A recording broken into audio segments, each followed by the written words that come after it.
Hey, what's going on, guys? Dr. Sean J. Harris here, Generational Wealth Academy. Let's talk about different mindsets when it comes to investing. So listen, there's different levels of investing and there are also different levels of business acumen. I placed a post online yesterday and it showed a bank account statement. So it showed difference in a checking account, savings account, and also a credit card balance. So many people saw the amount in the credit card balance that was like $300,000. So automatically, if you don't make high income, that could look like a weird sight to see. But what you have to understand is sometimes there are investors who actually purchase real estate holdings, aircraft, yachts with a credit card. It makes sense when you have a high level of income and you strategically have a specific blueprint for what you're accomplishing. Now, to the average person, it probably doesn't make sense for you to purchase a home with a credit card or purchase a high ticket item with a credit card, but a lot of times it does make sense. But again, if you don't make that type of income or you never have and you don't understand the dynamics at that level of income, whether it's the tax advantages that you may get by doing that, whether it's to buy and hold, whether you're just tying up money to be able to acquire the asset, it can make a lot of sense. But again, for a third grader, you would not understand the math of an 11th grader or a 12th grader.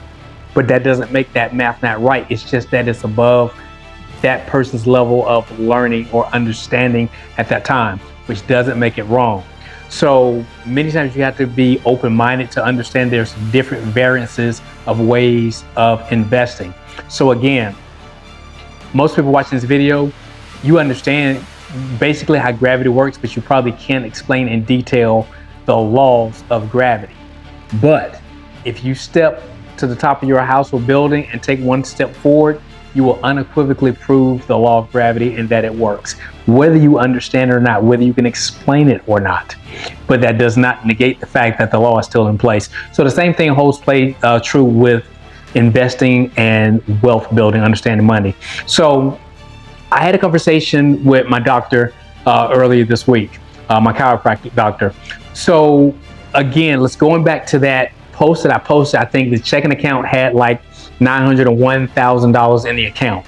Most people would ask, well, why in the world would you have that much money in an account? You have to have your money moving for you. Again, as one of my old mentors taught me many years ago, listen, you're listening to a broke person that's attempting to tell you how to maneuver large amounts of money. So why would a person have 900,000? Well, simply, let's first get this understanding. To some people, 900,000 K is not a lot of money. Okay, so that's relative.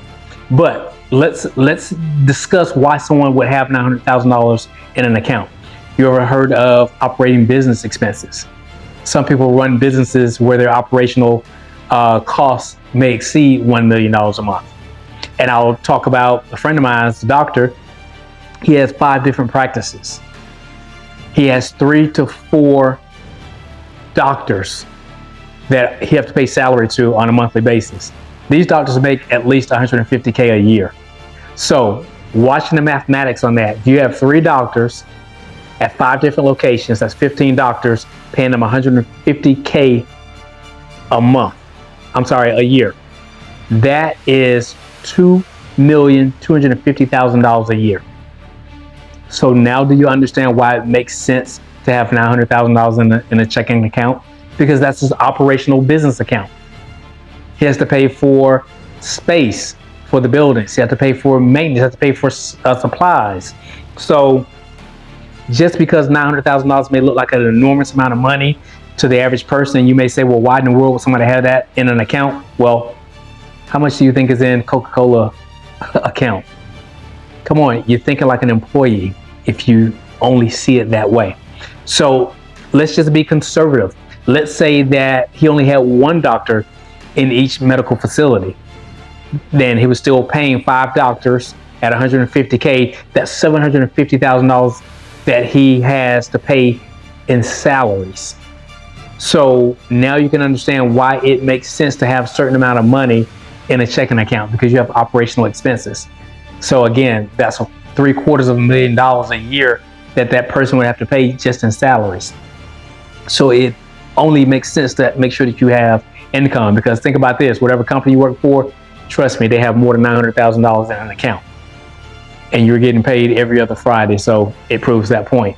So again, it's all about how you think about things. So capital in a checking account, what the average person may see as a lot of money, really isn't a lot of money to some people. So I just want you to understand the differences and understand there's different ways of buying things.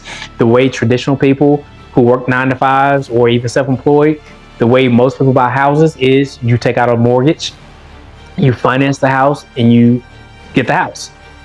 But at different levels of investing, there's different tools, different strategies that are used for specific and particular reasons why people make purchases that may look odd or weird to you, but you got to ask yourself, they got that kind of money for a reason.